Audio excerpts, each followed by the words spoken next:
بسم اللہ الرحمن الرحیم لک الحمد یا اللہ ولک الحمد یا رسول اللہ صلی اللہ تعالی علیہ وآلہ وسلم۔ اللہم ربنا افتح علینا حکمتک وانشر علینا رحمتک یا ذا الجلال والاکرام۔ اللہم رب زدنی علما۔ محترم عزیز طلباء، سورہ یوسف کی تفسیر کے حوالے سے ہماری گفتگو جاری و ساری تھی۔ اس سے قبل ویڈیوز میں ہم نے آپ کے سامنے آیت نمبر 1 اور 2 کی تفسیر و تحقیق بیان کی۔ آج ہم آپ کے سامنے اس صورت میں سے آیت نمبر 3 کی، یا پھر اگر ویڈیو لمبی ہو جائے تو آدھی آیت کی ہم آپ کے سامنے کچھ تفسیر و تحقیق بیان کرنے کی کوشش کریں گے انشاءاللہ عز و جل۔ آیت مبارکہ کو پہلے پڑھ لیتے ہیں، اس کے بعد کچھ باتیں ہوں گی۔ اعوذ باللہ من الشیطان الرجیم، بسم اللہ الرحمن الرحیم۔ نحن نقص علیک احسن القصص بما اوحینا الیک هذا القرآن وان كنت من قبله لمن الغافلین۔ ترجمہ کنز الایمان یہ ہے کہ ہم تمہیں سب سے اچھا بیان سناتے ہیں، اس لیے کہ ہم نے تمہاری طرف اس قرآن کی وحی بھیجی، اگرچہ بے شک اس سے پہلے آپ بے خبر تھے۔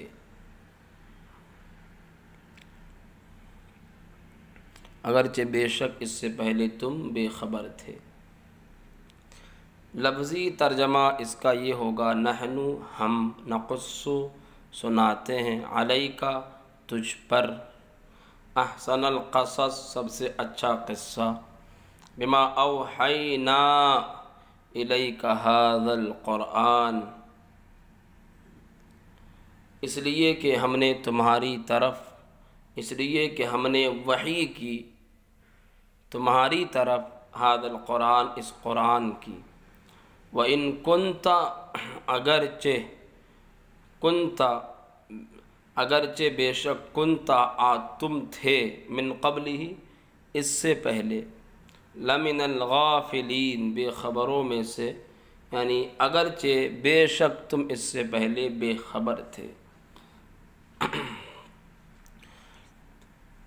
اس آیت مبارکہ کا شان نزول مفسرین نے یہ بیان کیا ہے کہ صحابہ کرام رضی اللہ تعالی عنہم اجمعین نے حضور سے پوچھا، یا رسول اللہ ہمیں کوئی قصہ سنائیے۔ تو حضور علیہ الصلاۃ والسلام سے جب یہ کہا گیا تو فوراً آپ کو یہ آیت مبارکہ اتری، نحن نقص علیک، اللہ نے فرمایا ہم تمہیں سب سے اچھا بہترین قصہ سناتے ہیں۔ تو اس آیت مبارکہ کا یہ شان نزول ہے، اس موقع پر یہ آیت مبارکہ اتری۔ اس صورت کے اندر حضرت یوسف علیہ السلام کے واقعے کو تفصیلی طور پر بیان کیا گیا ہے۔ اس آیت کریمہ کے تفسیر کے ضمن میں آپ کو اس واقعے کا اجمالی طور پر جائزہ پیش کروں، اور اجمالی طور پر اس واقعے کو میں آپ کے سامنے بیان کرتا ہوں۔ حضرت یوسف علیہ السلام حضرت یعقوب کے بیٹے تھے۔ ان کے بھائی لوگوں نے جب ان کو کنویں میں ڈالا، حضرت جبریل علیہ السلام نے ان کی حفاظت کی اللہ کے حکم سے۔ پھر عزیز مصر نے کچھ لوگوں کے ہاتھوں سے ان کو خریدا، بڑے خوبصورت تھے حضرت یوسف علیہ السلام۔ عزیز مصر جو تھا، ان کی ایک بیوی تھی، انہوں نے چونکہ جب جوان ہوئے حضرت یوسف علیہ السلام تو بہت خوبصورت تھے، ان کی ایک بیوی تھی اور جب ان کی بیوی نے حضرت یوسف علیہ السلام کے ساتھ بدفعلی کا ارادہ کیا، پہلے حضرت یوسف علیہ السلام کو اکسانا چاہیے، مگر حضرت یوسف علیہ السلام کو اس کام میں مشغول کرنے سے وہ ناکام رہیں، جبراً زبردستی کرنا چاہیے تو لوگوں کو پتہ چلا، وہاں کے باشندوں کو پتہ چلا، تو عزیز مصر کی بیوی پر وہاں کی عورتیں طعنہ زنی کرنے لگی، طعنہ دینے لگی ان کو۔ ایک دن کیا ہوا کہ حضرت یوسف علیہ السلام کو چھپا دیا گیا اور تمام گاؤں کی عورتوں کو گھر بلایا گیا، تمام کے ہاتھوں میں ایک چھری دی گئی ایک ایک کر کے، اور کوئی چیز کاٹنے کے لیے دی گئی، تو تمام عورتوں نے جب اپنے اپنے ہاتھ میں چھریوں کو دیکھا، پھر عزیز مصر کی جو بیوی تھی اس نے حضرت یوسف کو بلایا۔ حضرت یوسف کے باہر آتی ہی ان کے حسن و جمال کو دیکھ کر وہاں کی تمام عورتیں اس چیز کو کاٹنے کے بجائے اپنے اپنے ہاتھ کاٹ بیٹھی۔ تو پھر اس سے یہ عزیز مصر کی جو بیوی تھی ان کے طعنہ زنی میں بھی کمی آئی، اور عزیز مصر کی بیوی کہنے لگی کہ آپ لوگ مجھے طعنہ دے رہی تھی، لیکن جب ان کے حسن و جمال کو دیکھا تو آپ لوگ خود دیوانہ ہو گئی اور اپنے اپنے ہاتھ کاٹ بیٹھے۔ معاملے کو سلجھانے کے لیے اور معاملہ بیٹھ جائے اس لیے عزیز مصر نے حضرت یوسف کو قید خانے میں ڈالا، اور مکمل 9 برس تک حضرت یوسف علیہ السلام قید خانے میں رہے۔ بڑے بڑے حکمران اور گورنر اور سلاطین کے خط آتے تھے عزیز مصر کے پاس کہ یوسف کو رہا کرو۔ حضرت یوسف کو رہائی مل گئی تھی، مگر وہ پھر بھی قید خانے میں تھے، وہ اس لیے کہ وہ یہ چاہتے تھے کہ جب تک میرے معاملے کی صحیح طرح سے جانچ اور تحقیق و تفتیش نہ ہو جائے میں قید خانے سے باہر نہیں نکلوں گا۔ پہلے میرے معاملے کی جانچ کرو، مجھ پر قید خانے میں ڈالا گیا، اس کی تحقیق کرو کہ یہ جو الزام مجھ پر لگایا گیا یہ کیوں لگایا گیا، اور مجھے بے قصور ٹھہراؤ۔ یہاں پر ایک بات میں عرض کروں، ہمارے حضور علیہ السلام نے ایک حدیث میں فرمایا کہ حضرت یوسف علیہ السلام کو رہائی مل گئی لیکن پھر بھی قید خانے میں رہے۔ وہ چاہتے تھے کہ میرے معاملے کی تحقیق و تفتیش ہو جائے۔ میرے آقا فرماتے ہیں کہ اگر مجھے اس وقت میں اگر قید خانے میں ہوتا اور مجھے رہائی مل جاتی تو میں یہ سب کچھ سوچتا نہیں، بالکل نکل جاتا۔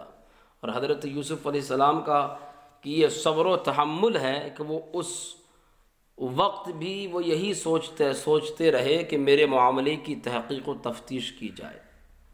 حضور فرماتے ہیں میں ایسا سوچتا ہی نہیں، میں بالکل نکل جاتا۔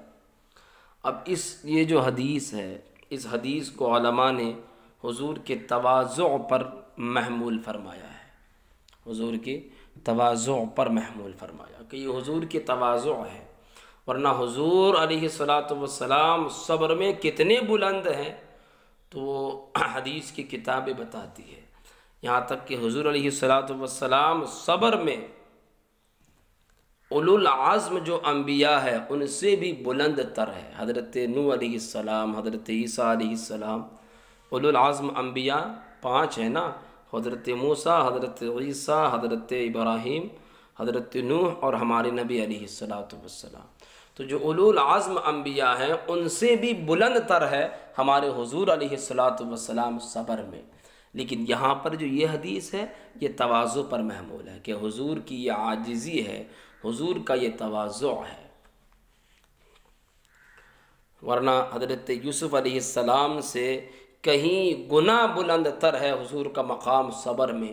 اور چیزوں میں تو بلند ہے ہی، لیکن صبر میں بھی حضور کا مقام اور حضرت یوسف سے اور باقی تمام انبیاء سے بلند تر ہے۔ تو یہ واقعہ مختصر اجمالی طور پر آپ کے سامنے بیان ہوا۔ اس آیت مبارکہ کی کچھ تحقیقات کر لیتے ہیں اور جہاں تک ہو سکے انشاءاللہ بیان کر دیں گے۔ آپ یہاں پر سب سے پہلا لفظ دیکھ رہے ہیں نحنو کا۔ نحنو ضمیر ہے، کیا ہے؟ ضمیر۔ جب ضمیر کا لفظ کہا گیا تو آپ کو یہی سے بات سمجھ میں آ گئی کہ بھئی جب ضمیر ہے تو ظاہر بات ہے ضمیر کی تو بہت ساری قسمیں ہوتی ہے، کل 5 قسمیں ہیں بیان کی گئی ہے، تو ان میں سے ایک قسم تو ضرور ہوگی۔ اب یہ کس میں سے ہے؟ تو کہا گیا مرفوع منفصل۔ یہ جو ضمیر نحنو ہے یہ ضمیر مرفوع منفصل ہے، مرفوع منفصل ہے، یعنی حالت رفع میں ہے اور عامل سے جدا ہے۔ کیا ہے؟ عامل سے جدا ہے، منفصل، جدا ہے، ملا ہوا نہیں ہے۔ جب ضمیر کا لفظ بولا گیا تو بھی تبھی سے پھر ایک بات اور سمجھ میں آ گئی کہ بھئی جب ضمیر ہے تو اس میں غیر متمکن تو ہوگا ہی، کیونکہ ضمیر جو ہے یہ اس میں غیر متمکن کے اقسام میں سے قسم ہے، تو وہ بھی بات سمجھ میں آ گئی۔ جب ضمیر بولا گیا تو اسی وقت یہ بات بھی سمجھ آ گئی کہ جب ضمیر ہے تو مبنی ہوگا، کیونکہ ضمیر جو ہوتا ہے، ضمیر جو ہوتے ہیں وہ مبنی ہوتے ہیں۔ نحنو کو جب ضمیر بولا گیا تو سمجھ میں آ گئی کہ ضمیر تو مبنی ہوتے ہیں، تو لہذا نحنو کیا ہوگا؟ مبنی ہوگا۔ اب مبنی ہوگا تو مبنی الاصل ہوگا یا مشابہ مبنی الاصل ہوگا، تو ضمیر اسماء اس میں غیر متمکن کی جو اقسام ہے وہ تمام کے تمام مبنی الاصل نہیں بلکہ مشابہ مبنی الاصل ہوتے ہیں، تو لہذا نحنو کیا ہوگا؟ مشابہ مبنی الاصل میں شامل ہوگا۔ اب جب مشابہ کا لفظ بولا گیا تو بھئی کس چیز میں مشابہت ہے آپ وہ بھی تو بتا دو۔ تو مشابہت جو ہے نحنو کو، یعنی ضمیر کو پورے اس کو لے لے، ضمیر کو جو مشابہت ہے تو وہ حرف کے ساتھ مشابہت ہے۔ کس کے ساتھ؟ حرف کے ساتھ۔ حرف کے ساتھ کس میں؟ احتیاج الی الغیر میں۔ مشابہت کس کے ساتھ ہے؟ حرف کے ساتھ۔ کس میں؟ احتیاج الی الغیر میں، کہ جس طرح حرف جب تک اس کے ساتھ کسی دوسرے کو نہ ملایا جائے اس کا معنی سمجھ نہیں آتا، اسی طرح ضمیر ہے جب تک اس کا مرجع ذکر نہ ہو تب تک اس کا معنی مکمل نہیں ہوتا۔ تو یہ احتیاج الی الغیر میں حرف کے ساتھ اس کو مشابہت حاصل ہے۔ یہ ایک بات ہو گئی، مشابہ مبنی الاصل ثابت ہو گئی کہ یہ مشابہ مبنی الاصل ہے۔ نحنو مبنی بر ضم ہے، مبنی بر ضم، جیسے نحنو آپ دیکھیں مبنی بر ضم۔ محلاً مرفوع ہے، کیا ہے یہ؟ محلاً مرفوع ہے بسبب ابتدا، ابتدا کی وجہ سے۔ محلاً مرفوع کیوں ہے؟ ابتدا کی وجہ سے، اور اس میں عامل جو ہے وہ عامل معنوی ہے، ابتدا، عامل معنوی ہے، اور وہ کیا ہے؟ ابتدا۔ ابتدا عامل معنوی ہے اور یہ یہاں پر مبتدا ہے، نحنو مبتدا۔ ترکیب سمجھ میں آ گئی؟ نحنو کو آپ مبتدا بناتے۔ ویسے میں نے وہ ساری صورت جو تحقیقی صورتیں بیان کی ہے اس کو بھی یاد رکھیں، ترکیبی اعتبار سے نحو کیا ہے؟ مبتدا۔ نقص، فعل کو دیکھیں آپ، نقص یہ فعل ہے افعال عاملہ میں سے، یعنی ایسا فعل جو کہ عمل کرتا ہے۔ فعل مضارع صیغہ، فعل مضارع مثبت معروف، اور یہ جو صیغہ ہے جمع متکلم، جمع متکلم کو متکلم مع الغیر بھی کہا جاتا ہے۔ نقصو جو لفظ ہے ثلاثی کا ہے، کیا ہے؟ ثلاثی کا۔ 6 اقسام میں سے کون سی قسم بنے گا؟ ثلاثی مجرد۔ ثلاثی یعنی اس میں 3 حروف ہے۔ ثلاثی کسی کہا جاتا ہے جس میں 3 حروف ہو، اور مجرد جب لگ گیا تو مطلب ظاہر ہو گیا کہ اس میں جتنے بھی حروف ہیں وہ تمام کے تمام اصلی ہیں۔ مجرد، ثلاثی مجرد جس میں جتنے بھی حروف ہو، جس میں 3 حروف ہو اور تینوں کا تینوں اصلی ہو۔ تو نقص میں آپ دیکھیں تین حروف ہیں، وہ تو نون تو علامت کی ہے مضارع کی، 3 حروف ہے اور تینوں کے تینوں اصلی ہے۔ تو ثلاثی مجرد میں ثلاثی مجرد ہے نقص۔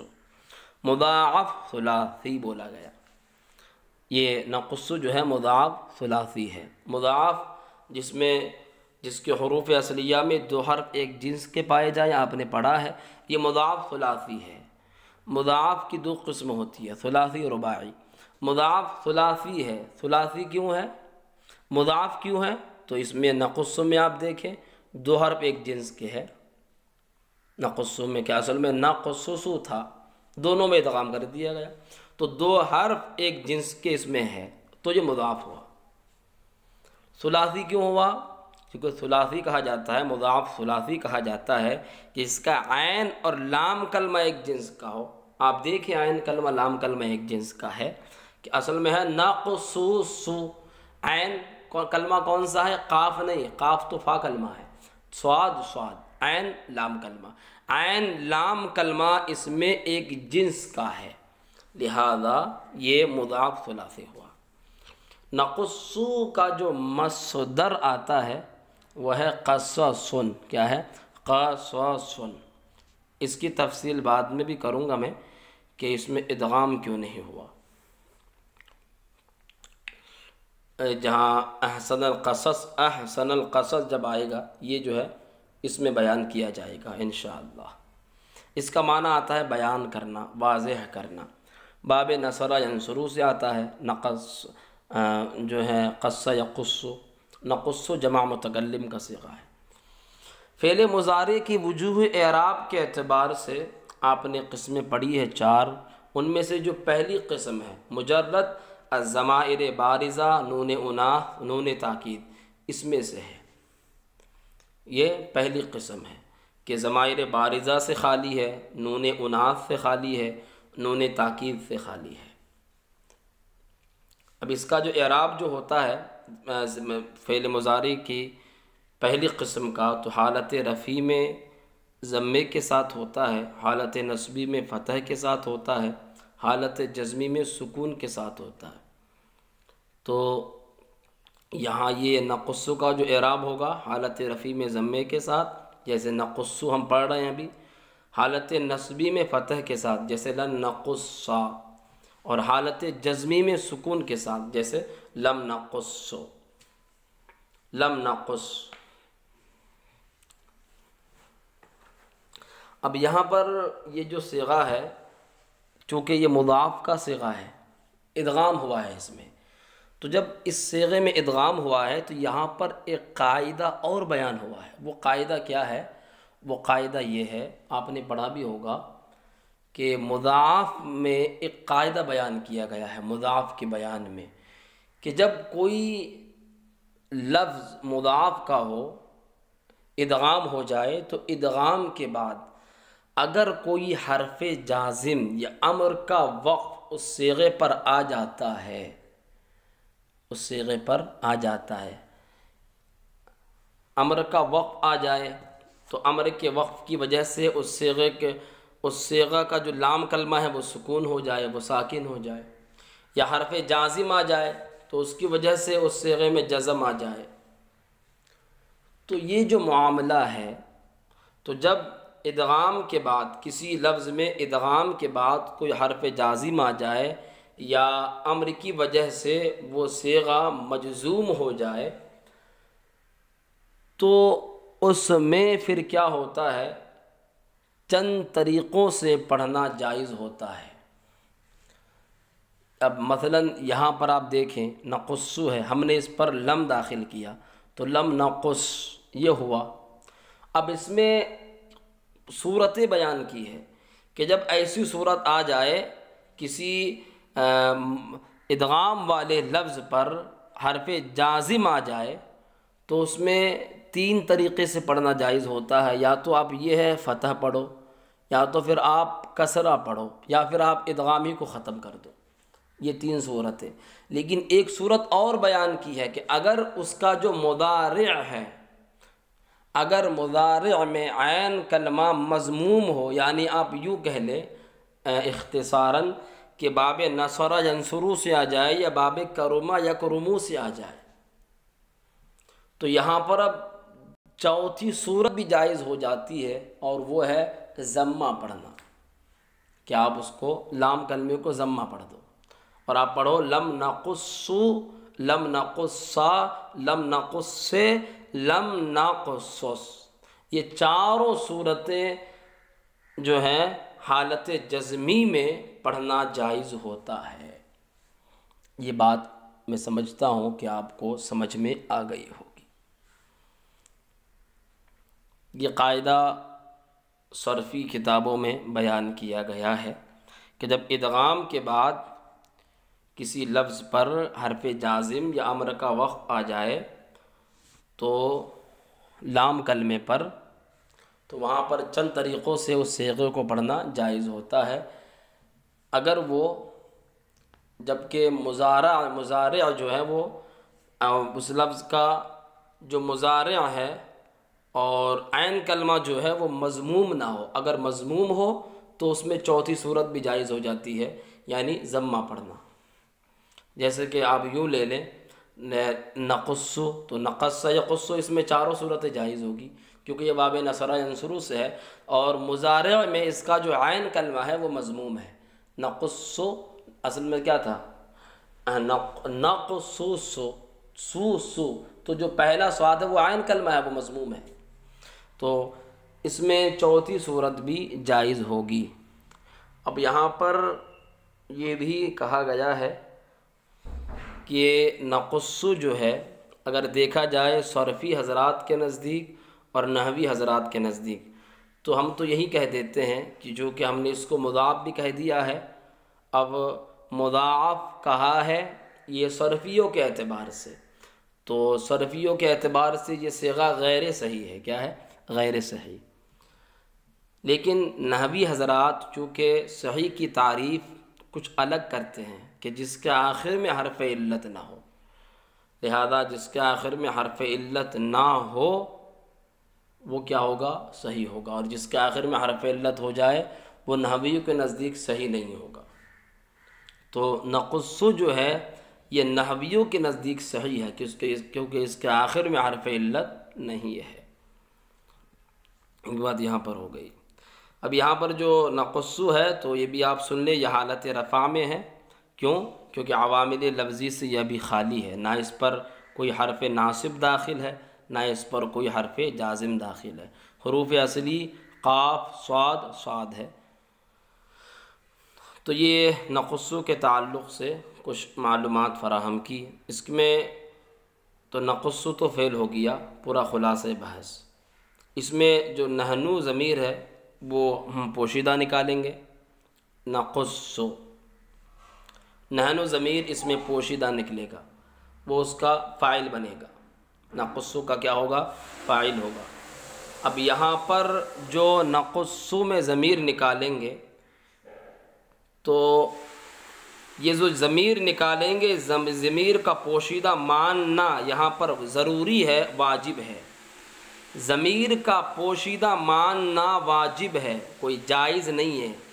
اسی وجہ سے علماء نحو نے ضمیر کی یعنی ضمیر مستتر کی 2 قسمیں کی ہے، ضمیر جائز الاستتار، ضمیر واجب الاستتار۔ جائز الاستتار کا مطلب یہی ہوتا ہے کہ پوشیدہ ماننا جو ہے ضمیر کو جائز ہے، واجب نہیں ہے۔ اب اس کی اصطلاحی تعریف اس طرح کرتے ہیں کہ جس کی جگہ، جس ضمیر کی جگہ اس میں ظاہر کو فاعل بنایا جا سکے۔ جیسے کہ اس کی آپ کو مثال دوں میں، زید ضرب، ہم نے کہا ترکیب اعتبار سے زید مبتدا، ضرب فعل فاعل ہے، لیکن ہم اس جملے کو اس طرح بھی کہہ سکتے ہیں ضرب زید۔ تو اب جو ضمیر فاعل بن رہی تھی اب ضمیر فاعل نہیں بن رہی، بلکہ ضمیر کی جگہ اس میں ظاہر زید آ گیا۔ تو یہاں پر زید ضربا میں جو ضمیر ہے، ضمیر نکالنا جائز ہے، ہم ضمیر کی جگہ اس میں ظاہر کو بھی رکھ سکتے ہیں، لیکن نقصو کے برخلاف، نقصو میں جو ہے تو یہ زید ضربا والی جو ضمیر ہے وہ ضمیر جائز الاستتار ہے، برخلاف نقصو میں کہ نقصو میں جو ضمیر ہے یہ ضمیر واجب الاستتار ہے، یعنی اس وقت ضمیر کا پوشیدہ ماننا ضروری ہے، اب جائز مان ہی نہیں سکتے۔ اسی طرح آپ اس کا جو واحد متکلم کا صیغہ ہے اقصو، اقصو نقصو، تو اقصو جو صیغہ ہے تو اس میں انا ضمیر نکالیں گے، نقصو میں نحن ضمیر نکالیں گے۔ تو یہ جو دونوں صیغے ہیں ان دونوں صیغوں کے اندر ضمیر واجب الاستتار ہوگی، یعنی پوشیدہ ماننا ضروری ہوگا، اور اس ضمیر کی جگہ اس میں ظاہر کو فاعل نہیں بنایا جا سکتا۔ اگر آپ اس میں ظاہر کو فاعل بنانا بھی چاہو گے تو کیا کہو گے آپ؟ یا تو آپ جو ہے نقصو، یا تو نحن نقصو کہو گے، یا نقصو نحن کہو گے، یا تو انا اقصو کہو گے یا اقصو انا کہو گے۔ دونوں صورتوں کے اندر انا ادھر رکھو یا ادھر رکھو، نحن داہنی طرف رکھو یا بائیں طرف رکھو، دونوں صورتوں میں یہ فاعل نہیں بن سکتا۔ کیوں؟ آپ پہلے ذکر کرو گے انا کو یا نحنو کو نقصو سے اقصو سے تو اس وقت یہ مبتدا بنے گا، یہ تو فاعل نہیں بن سکتا۔ بعد میں ذکر کرو گے تو بھی فاعل نہیں بن سکتا، بلکہ وہ تاکید بنے گا، فاعل نہیں بنے گا۔ تو کل مطلب ظاہر ہو گیا کہ یہاں پر جو ہے ضمیر کا ماننا پوشیدہ یہ ضروری ہے، اور اسی کو عربی میں ضمیر واجب الاستتار کا نام دے دیا گیا، واجب الاستتار، اسی کو کہتے ہیں ضمیر جائز الاستتار اور ضمیر واجب الاستتار، کہ ضمیر جائز الاستتار کے ضمیر کی جگہ اس میں ظاہر کو فاعل بنایا جا سکتا ہے، لیکن ضمیر واجب الاستتار کہ اس کی جگہ اس میں ظاہر کو فاعل نہیں بنایا جا سکتا، یہ بات آپ یاد رکھیں۔ اس کے بعد جو نحنو ہے تو اس کی تفصیل تو میں نے گزشتہ بتا ہی دیا کہ یہ نقصو میں نحنو فاعل ہو گیا، ضمیر واجب الاستتار ہے، اور اسی کو آپ جو اوپر ذکر ہوا وہ بھی کہہ لیں ضمیر مرفوع متصل، یہاں پر یہ کیا ہے؟ ضمیر مرفوع متصل مستتر، اس میں غیر متمکن، مشابہ مبنی الاصل،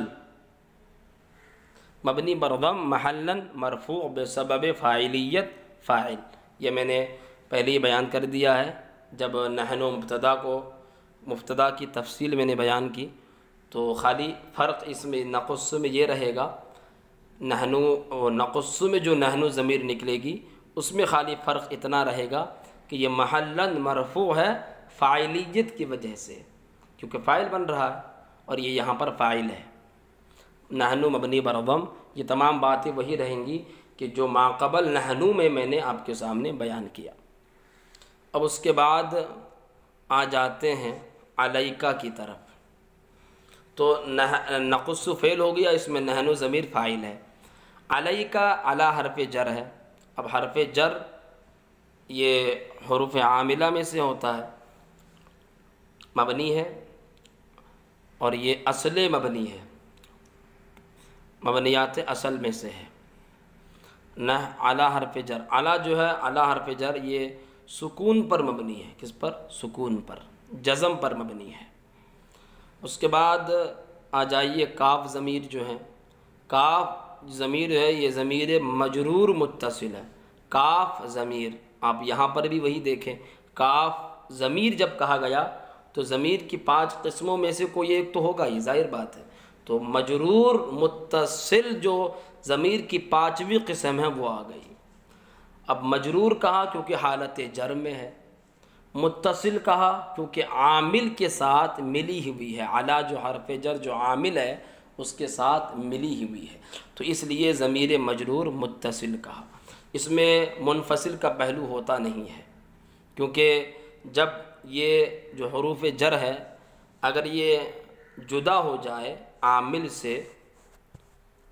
سے اگر جدا ہو جائے تو پھر یہ معمول بنیں گے نہیں، لہذا ان میں انفصال ہو جائے گا، اور انفصال کی وجہ سے عمل نہیں کر پائے گا،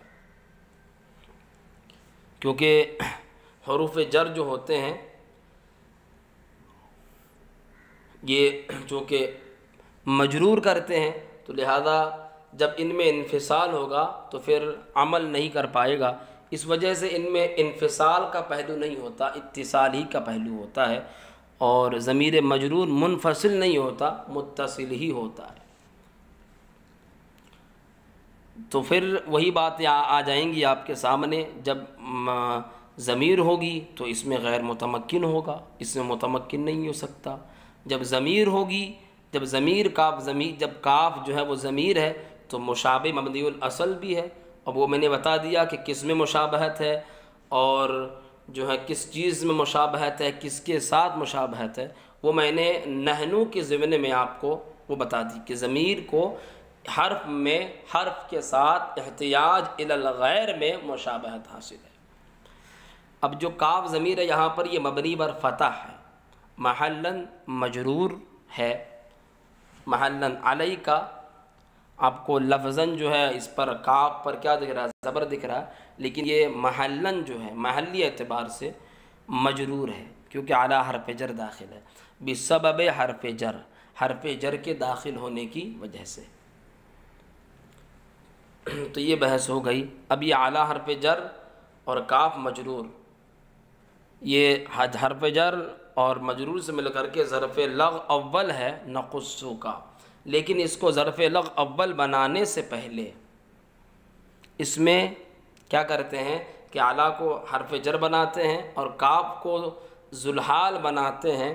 وَإِن كُنْتَ مِن قَبْلِهِ لَمِنَ الْغَافِلِينَ، یہ جو جملہ حالیہ ہے اس سے کاف ضمیر ذوالحال اپنے حال سے مل کر کے تب بنے گا یہ مجرور، پھر جار مجرور سے مل کر کے ظرف لغو اول ہو جائے گا نقصو کا۔ خیر اس کی ہم تفصیل بعد میں بھی کریں گے۔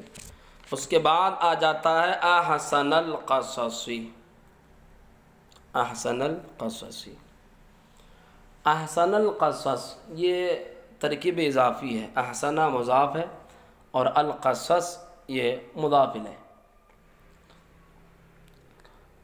احسنہ اسم کو ترکیب اس طرح کریں گے، احسنہ اس میں تفضیل، اس میں ہوا ضمیر پوشیدہ اس کا فاعل ہے، اور القصص یہ مضاف ہے۔ احسنہ اس میں تفضیل مضاف، احسنہ اس میں تفضیل مضاف اپنے فاعل اور مضاف الیہ سے مل کر کے تب بن جائے گا یہ نقصو کا مفعول بہ، نقصو کا مفعول بہ۔ لیکن احسنہ کو اس میں تفضیل بنانے سے پہلے، احسنہ کو اس میں تفضیل مضاف بنانے سے پہلے کیا کریں گے، احسنہ اس میں تفضیل، اس میں ہوا ضمیر پوشیدہ اس کا فاعل، اس میں تفضیل اپنے فاعل سے مل کر شبہ جملہ اسمیہ ہو کر کے تب بنے گا یہ مضاف، تب بنے گا یہ مضاف، اور القصص مضاف الیہ۔ احسنہ اس میں تفضیل اپنے فاعل اور القصص مضاف الیہ سے مل کر تب بنے گا یہ نقصو کا مفعول بہ۔ اب اس کے بعد احسن کی کچھ تحقیق کر لیتے ہیں۔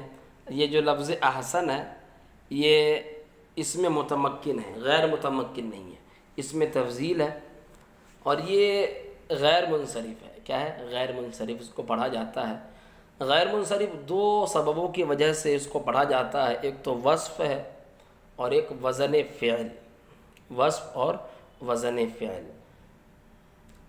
جب غیر منصرف کہا گیا کہ یہ غیر منصرف ہے تو ابھی سے بات سمجھ میں آ گئی کہ معرب ہوگا، کیا ہوگا؟ معرب ہوگا، اس میں متمکن ہوگا، اور اس پر دو ہی حرکتیں آئیں گی، حالت رفعی میں ضمے کے ساتھ اور حالت نصبی جری میں فتح کے ساتھ۔ کیونکہ اس پہ غیر منصرف پہ کسرہ نہیں آتا، تو لہذا تیسری حرکت اس پہ نہیں آئے گی۔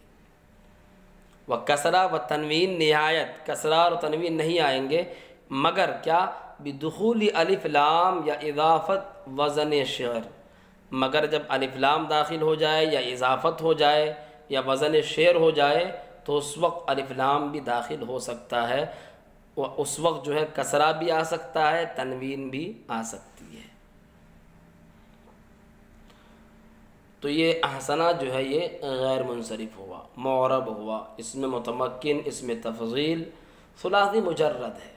اب ثلاثی مجرد کے بارے میں نے نقص میں بتا ہی دیا کہ ثلاثی مجرد احسن کیوں ہوگا، کیونکہ اس میں جتنے بھی حروف تین ہیں وہ تینوں کی تینوں اصلی ہے، زائد ہے ہی نہیں، ثلاثی مجرد ہے، صحیح ہے۔ یہ کیا ہے؟ صحیح ہے تمام کے نزدیک، چاہے صرفی حضرات ہو یا نحوی حضرات ہو، تمام کے نزدیک لفظ احسن صحیح ہے۔ اس کا جو مصدر آتا ہے وہ حسن، معنی ہے خوبصورت ہونا، اچھا ہونا، باب کرم یکرمو سے آتا ہے، اچھا ہونا، خوبصورت ہونا۔ اور احسنہ چونکہ اس میں تفضیل ہے تو اس کی جمع جو آتی ہے وہ ہے احاسن، اور مؤنث حسنہ اس کا استعمال ہوتا ہے۔ حروف اصلی ہے ہا سین نون۔ یہاں پر جو ہے لفظ حسن منصوب ہے، کیا ہے؟ منصوب ہے لفظاً، اس پر فتح آیا ہوا ہے، کیوں؟ مفعول ہونے کی وجہ سے۔ احسنہ کیا ہے یہاں پر؟ مفعول ہے۔ القصص اس کے بعد ہے تو یہ مضاف الیہ ہے احسنہ کا۔ القصص جو ہے یہ بھی اس میں متمکن ہے، اور میں نے مصدر بھی بتایا، نقص کے ضمن میں مصدر بھی بتایا میں نے ابھی کہ یہ باب نصرہ ینصرو کا مصدر بھی استعمال ہوتا ہے بیان کرنا۔ مصدر مفرد یہ منصرف ہے، اور مضاف ثلاثی یہ بھی ہے کہ عین اور لام کلمہ اس کا جو ہے وہ ایک جنس کا ہے، معرب ہے، اور معرب بھی ایسا ہے کہ اس پر تینوں لفظی حرکتیں آئیں گی، تینوں لفظی حرکتیں آئیں گی، حالت رفعی میں ضمے کے ساتھ، حالت نصبی میں فتح کے ساتھ، اور حالت جری میں کسرے کے ساتھ۔ یہاں پر جو قصص ہے یہ مجرور ہے لفظاً، اس پر کسرہ آیا ہوا ہے، کیوں؟ اضافت کی وجہ سے، کیونکہ مضاف الیہ ہے، اور مضاف الیہ جو ہوتا ہے وہ مکسور ہوتا ہے۔ قصص یہ ثلاثی مجرد ہی ہے، اس میں جو حروف اصلی ہے وہ قاف، صاد یہ ہے۔ تو خیر اس کے بارے میں اور بھی ماقبل بیان کیا گیا۔ تعلیل کے حوالے سے بات یہاں پر ہم کریں گے، نقصو کی اور قصص کی۔ یہ گزشتہ ماقبل نقصو کے بارے میں شاید تعلیل رہ گئی، تو اس کے بارے میں ہم بات کر کے ویڈیو کا اختتام کرتے ہیں۔ نقصو جو ہے یہ نقصو اور قصص ان دو صیغوں کی ہم تعلیل یہاں پر کریں گے، اور دونوں کی تعلیل کرنے کے بعد پھر ویڈیو کا ہم اختتام کریں گے۔ تو تعلیل کر لیتے ہیں۔ نقصو کا جو صیغہ ہے یہ جمع متکلم ہے، اس کی جو اصل ہے وہ ہے ناقصوصو، کیا ہے؟ ناقصوصو۔ اس میں کیا گیا ہے؟ مضاف کا قاعدہ نمبر 3 علم الصیغہ کے اعتبار سے، کہ جب دو حرف ایک جنس کے ہو اور دونوں متحرک ہو، اور پہلے حرف کا جو ماقبل ہے وہ ساکن ہو، کیا ہو؟ ساکن ہو، یعنی مدغم سے پہلا والا حرف جو ہے وہ ساکن ہو، غیر مدہ ہو، تو پہلے کی حرکت یعنی مدغم کی حرکت نقل کر کے ماقبل کو دیتے ہیں، پھر ادغام کرتے ہیں۔ اب اس قاعدے میں ایک شرط لگائی گئی، اس شرط کے ساتھ کہ وہ ملحق نہ ہو۔ جیسے مثالیں دی جل ببا، جل ببا میں قاعدہ جاری نہیں ہوگا، اس لیے کہ یہ ملحقات میں سے ہے۔ تو یہ قاعدہ ہے، قاعدہ ذہن میں رکھیں کہ جب دو حرف ایک جنس کو ہو، دونوں متحرک ہو، تو آپ نقصصو میں دیکھیں، ناقصصو دونوں حرف ایک جنس کے ہیں، دونوں متحرک ہے، دیکھیں آپ نقصوص دونوں متحرک ہیں، پہلے کے ما قبل ساکن ہو، پہلا کون سا ہے؟ صاد، جو پہلا صاد ہے اس کا ما قبل دیکھیں قاف ساکن ہے، تو یہ اسی کو کہا گیا ہے کہ مدغم سے پہلا والا حرف ساکن ہو۔ مدغم کون ہے؟ پہلا والا صاد، اس سے پہلا والا حرف کیا ہے؟ ساکن ہے۔ تو اب کیا کریں گے؟ پہلے کی حرکت جو ہے وہ نقل کر کے، یعنی پہلے صاد کی حرکت کو نقل کر کے ما قبل کو دیں گے، تو پہلے صاد کی حرکت کو نقل کیا گیا، قاف کو دیا گیا۔ اب جو پہلا والا جو صاد ہے یہ ساکن ہو گیا، کیا ہو گیا؟ ساکن ہو گیا۔ تو جب پہلا والا صاد ساکن ہو گیا اور دوسرا متحرک ہے تو اب دونوں میں جو ہے بالکل ادغام کر دیا گیا، ہو گیا نقص۔ ادغام کرنے کے بعد کیا ہو گیا؟ نقص، پہلے صاد کا دوسرے صاد میں ادغام کر دیا تو نقص ہو گیا۔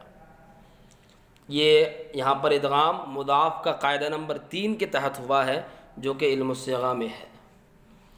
اس کے بعد آ جاتا ہے القصص۔ القصص میں آپ دیکھ سکتے ہیں کہ اس میں ادغام نہیں ہوا ہے۔ ادغام نہ ہونے کی وجہ کیا ہے؟ تو ادغام نہ ہونے کی وجہ یہ ہے کہ دیکھیے، جب ہم کسی اسم میں ادغام کریں گے تو ادغام کرنے میں ایک شرط یہ بھی ہے کہ جس کسی میں ادغام کیا جائے اس اسم کو دیکھا جاتا ہے کہ اسم متحرک العین نہ ہو، یعنی متحرک الاوسط نہ ہو، یعنی جو اسم کا جو درمیان والا جو حرف ہوتا ہے وہ متحرک نہ ہو، اور یہاں پر جو اسم ہے وہ اسم متحرک الاوسط ہے۔ کہ آپ دیکھیں قصصن، صاد جو بیچ والا ہے وہ اس پر بھی حرکت ہے، اگر قصن ہوتا تو ادغام ہو جاتا، قصصن ہے لہذا اسم متحرک الاوسط ہے، ادغام نہیں ہوگا۔ تو وجہ کیا؟ خلاصہ یہی ہے کہ ادغام کرنے کے لیے اسم میں ایک شرط یہ ہے کہ اسم متحرک الاوسط نہ ہو۔ اسم اگر متحرک الاوسط ہو جائے تو پھر اس اسم میں ادغام نہیں ہوتا ہے۔ یہاں پر قصصن میں بھی وہی قاعدہ پایا گیا کہ اسم جو ہے متحرک الاوسط ہے، اسم متحرک الاوسط ہے لہذا اس میں ادغام نہیں ہوگا۔ میں اپنی گفتگو کو یہیں پر ختم کر رہا ہوں کیونکہ ویڈیو ہماری بہت زیادہ لمبی ہو رہی ہے۔ انشاءاللہ اگلی تحقیق جو ہے اگلی ویڈیو میں کی جائے گی۔